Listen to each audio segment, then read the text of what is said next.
for me, please. Thank you so and much. did I introduce you accurately? You were a very jealous Rosalind this morning. A very jealous Helen, a very jealous Crosby, a very jealous DJ Abiam also in the studio with me. We are all jealous. The sites look great. They said they're enjoying some good food and wine.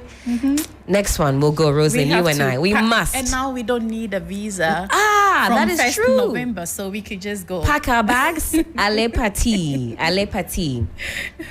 All right. Well, Rosalind, you are the Executive Director, Africa Dyslexia Organization. For the uninitiated, when we talk about dyslexia, what exactly are we talking about? Dyslexia basically is the difficulty with reading, writing, spelling. That's basically what dyslexia is. And someone will be like, so if that's the case, why the word dyslexia? Because it sounds so heavy, and then you might think it's related to some sickness or so, but dyslexia is a Latin word. I see. The dys, which is the DYS, means difficult, and the lexics is words. So what's difficulty with words, and that's what dyslexia is.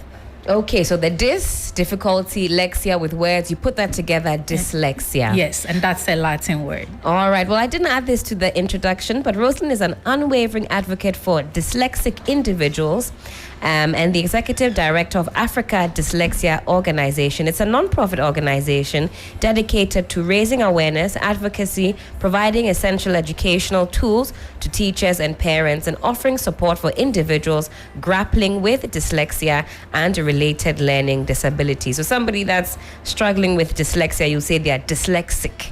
They're a dyslexic individual. Now, how did you come to be a part of this type of advocacy? Do you have any experience with dyslexia yourself? Maybe children, brothers, sisters? Tell us about the genesis of this organization. So in short, I'm somebody who grew up really struggling in school. Until the age of 17 was when I practically started reading and writing, like I could write a sentence. I see. Up at age 17, you say? Age 17. And I remember this very well. During the BEC time, I couldn't read like about 80% of the words on the paper. But you know what? I was turning 18. And an 18-year-old girl needs to graduate from JHS 3. That's true. And so I managed to write. And of course, my school at the time rejected me from registering with them because they were a very good school, producing very good grades. And they've, of course, studied me in the past and realized that this girl, if we add her to register with us, she's going to taint the results. And so the advice that was given to my parents was to take me to a village and register me for the exams. And so that's what we did. And we registered me, of course, stood for their BCA, and it came out and I had failed. And so I couldn't get opportunity to go into high school due to that. And everybody think, yes, we said it, you are very lazy. You're dumb, you're stupid. You see, you are not serious in school. You don't learn, you like to play and all that. And these were, for me, the words that I grew up with. Thankfully, there was a friend of mine who advised that I should follow my interest and rather learn something that I really love to do, which is cooking. And so I went to a culinary school instead of going to high school. Right. So Rosa, fast forward. In fact, before we even fast forward, let me take us back a little bit. So you say all throughout your school years, you were struggling with the writing and the reading, struggling with the words. Struggling with the words, identifying it. So for example, on page 1, you'll be able to teach me frequently that this is the word, maybe urban, as I see at your back. And I will go on page 2 and the same word is there. Though I've gone through for like 20 times with you, I probably will not even remember it or even remember how to spell it. On page 2? On page 2. We just from page what? Page 1. And this was my hassle. So the thing that I really hated in school was dictation. And because dictation, you be caned if you get it wrong. Okay. And so if it's 20 questions, mind you, I'm going to get everything wrong. So I'm going to get the akokromoti on my paper. A big 0. A big 0. And then I will receive the cane. The canes. In addition. So if it's 2 canes for one question, then that means how many am I going to 40? Plenty. And this was my story in school, you know. This is not like something that everybody who know me from back then will testify to this. This was me. I was always receiving cane. And then mentals, I'm not good at mathematics as well, which I diagnosed for mathematics. So I can't say I'm dyscalculic, but I'm sure if I do, I will be diagnosed as somebody who struggles with dyscalculia, which is associated with maths as well. And so both maths and English, I wasn't doing well. And of course, if you're not doing well with reading and writing, then you know that you're going to suffer in all other subjects. And so that was how my case was. But like I said, if you bring the story back to like maybe recent times, I managed to go through school. I mean, at the age of 24, I studied for 2 years to get myself to write the mature student entrance exams at GIMPA, and I got into to do my first degree. Amazing. And then I went on to do my master's.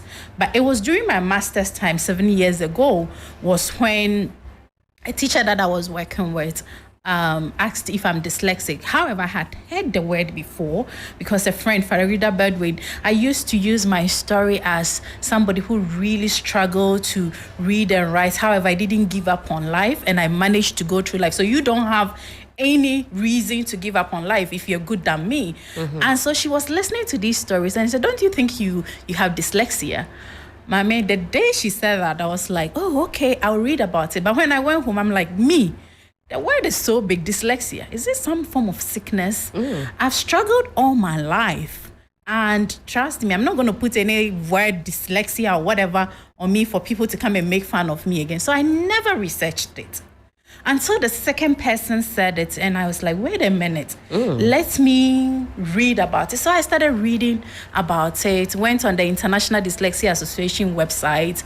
They have this screening question. I took everything that because it represents me. Right. I took all the questions there, came back to the person. The person was like, now maybe you should get assessment, because once you get assessment, whichever organization that you go as an adult with dyslexia, you can inform them that this has been your challenge and here is a report to it, and regarding accommodations and stuff they can give you at the workplace to make your work very easy to do, you can do. So I did the assessment. It turns out I have severe dyslexia. Severe dyslexia. Interesting. And this is, as you journeyed through school, something you had not even thought about. It hadn't come into your domain. As far as your guardians and your teachers were concerned, you were just a lazy student who was having intense difficulty being able to follow along and learn with the rest of the class. So yours was just a story of, oh, this is just either a lazy student or one of the students who just has to work 10 times or 20 times as hard just to grasp the same things as her counterparts. But all along, you were somebody that had advanced or severe dyslexia. Yes, but we don't know. And we have a lot of them around. Because if you should go time back, you would identify some of your mates that we were all laughing at. Definitely. So you already pinpoint those who are going to get the lashes because you know they won't be able to spell or follow along. Like you said, somebody will read a word on page 1, it's present on page 2, and they can't recognize that it's the same word, and kids will make fun of you. Teachers who are not informed will attribute it to laziness, but there's actually something that is happening that deserves its own special treatment or attention. Exactly. But I also have to say that not everybody in the classroom who is struggling with learning is dyslexic. Sure. You could always only say that someone is dyslexic when you have had an assessment done by a professional to determine. Because I don't want our listeners to be like, oh, then maybe a teacher is listening like, oh, then these students in my class now they are dyslexic, and you're going to say to somebody's child and call their parent and say, I think your child is dyslexic. The parent don't know what dyslexia is. So the moment you go and mention that word, you're going to shock them.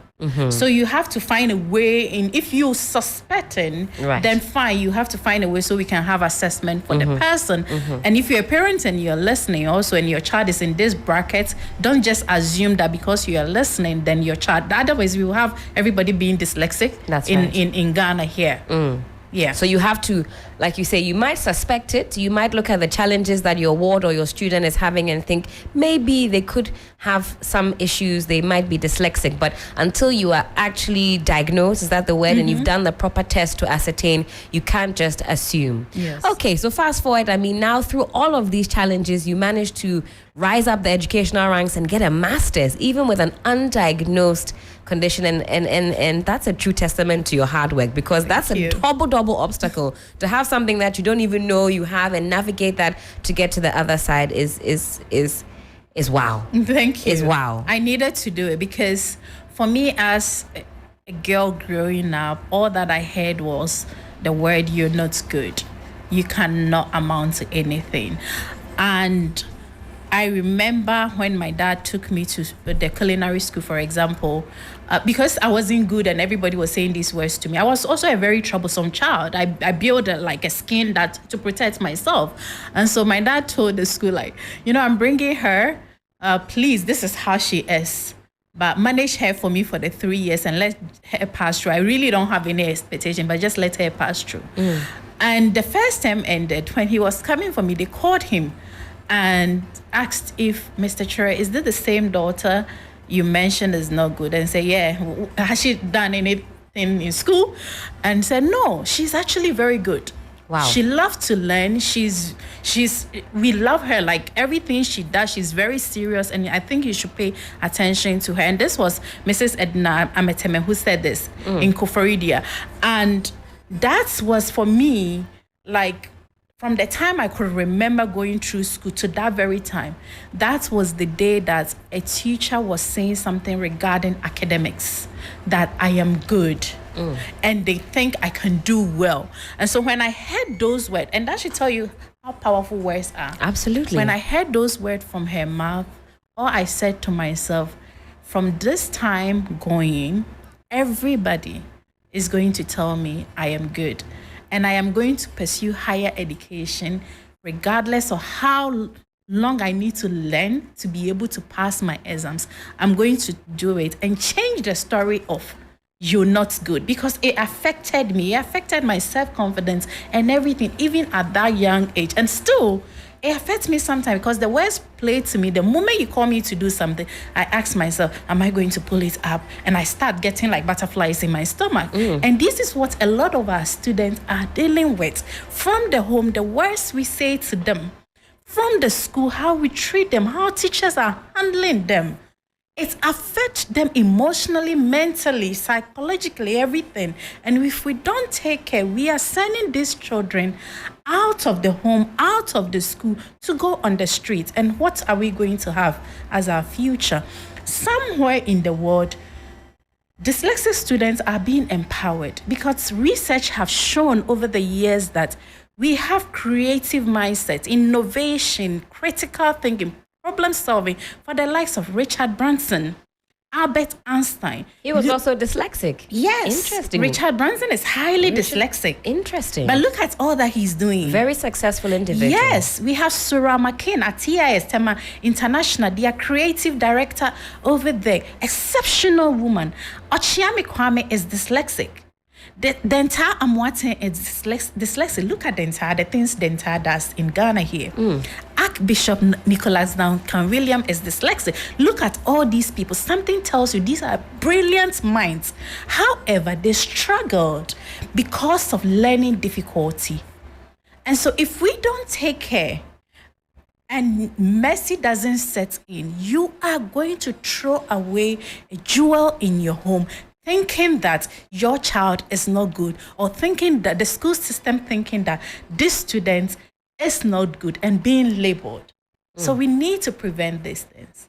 Very important. Time check, it is some 13 minutes to the top of the hour, 10 a.m. You're still live here on 3FM Sunrise on 3FM 92.7. We're chatting with Rosen Abigail Trinate. She's the Executive Director, Africa Dyslexia Organization. And we're understanding this dyslexia and hearing about Rosen's own very personal and powerful story as she's journeyed through life being a dyslexic individual, rising through the ranks. She has a master's, okay? That's no easy feat. I myself, I wouldn't go there. It sounds like a lot. But what about the care and management of dyslexia? In your work as an advocate, what can you tell us for those who maybe have been newly diagnosed, wards, teachers who are grappling with students who have this? What are some of the things that have to be taken into consideration? So, for example, we have reading specialists, that can support. We have teachers who also get trained to support students with learning difficulty in general.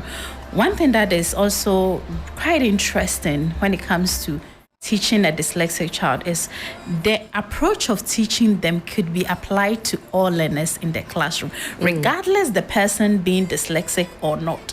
So why are we not having some of these instructional teaching method in all our classroom, which is the multi-sensory approach of teaching? What do I mean by that? In the classroom, I don't know the school you attended, but for the school I attended, it was all about the reading, write, chew, pour, pass. Correct. And so the teacher will stand in front of the classroom and write on the board, explain and say, do you understand? And some people will say, yes, sir. And then they just move on. So what happened to those muted students in the classroom who are not seeing top? Yeah. What happened to them? We leave them behind, and then we start marking their papers and saying that they are not good. But we have 4 types of learners in the classroom. 4 types, you say? 4 types. So we have tactile learner. Tactile learners, yes. Reading and writing, the auditory, and then the kinesthetic learners.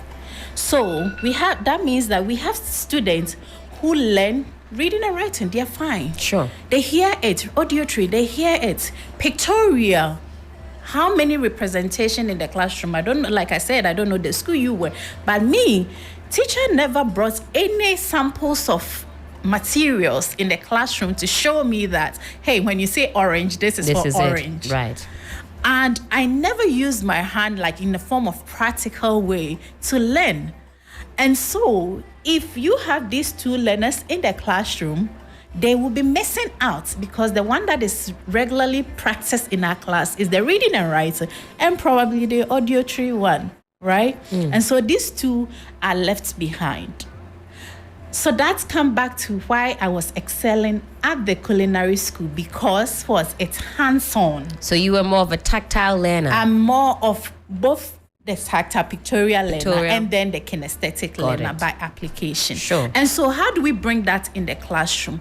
Let's train our teachers to be able to teach in the multi-sensory way, so that you're able to kind of put your form of instruction in all these 4 types that I said, so that it can address all your learners in your classroom without leaving anybody behind.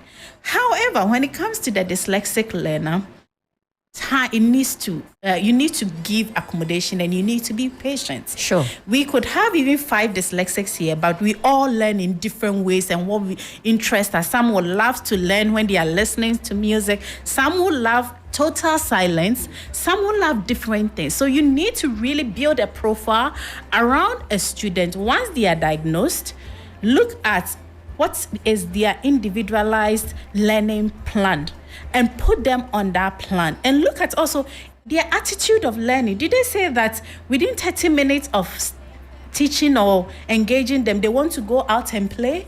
You need to make that accommodation for them, because their attention span is so short that if you engage it more than that 30 minutes, whatever you're saying is what? It's gone out. So you need to study the child to know their way of comfortability regarding learning, and then apply that.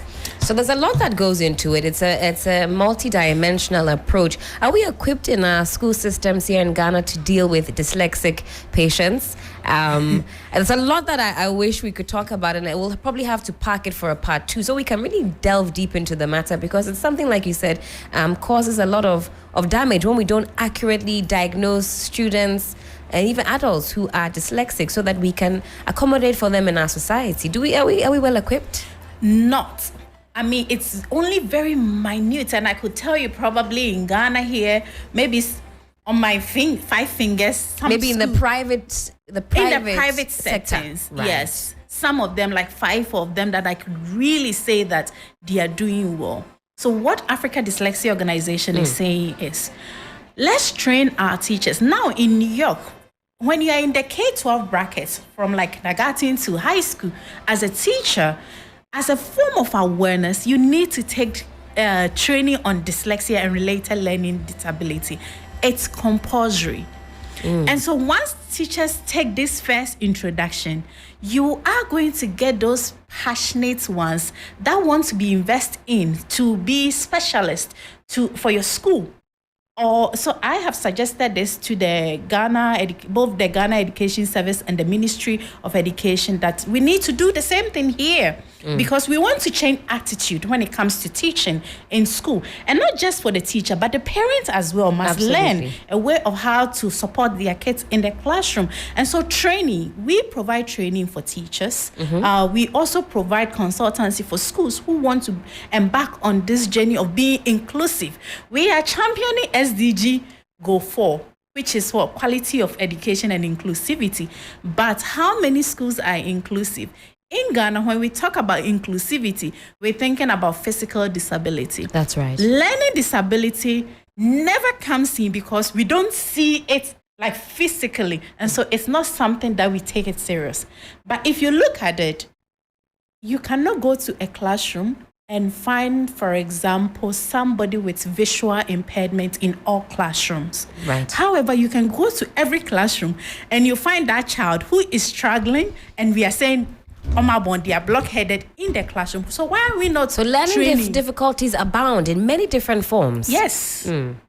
Very important. So why are we not doing the right thing of training to have, at least if every school have 3 teachers that are well trained, have the certification to provide multi-sensory approach of learning regarding just reading and writing, will change a lot of things in our country here. Absolutely, Rosalind. And like I said, I wish we could go on and on and on, but we could certainly have a part 2 in due course, because I think there are other legs to this conversation. So much for us to sink our teeth into. But we're so glad that you could set the foundation for us this morning. Rosalind Abigail Trinate, Executive Director, Africa Dyslexia Organization. We're so grateful that you joined us this morning. And don't be a stranger. A lot more for us to delve into in this particular area, and more grease to your elbows. Are you pursuing a PhD now?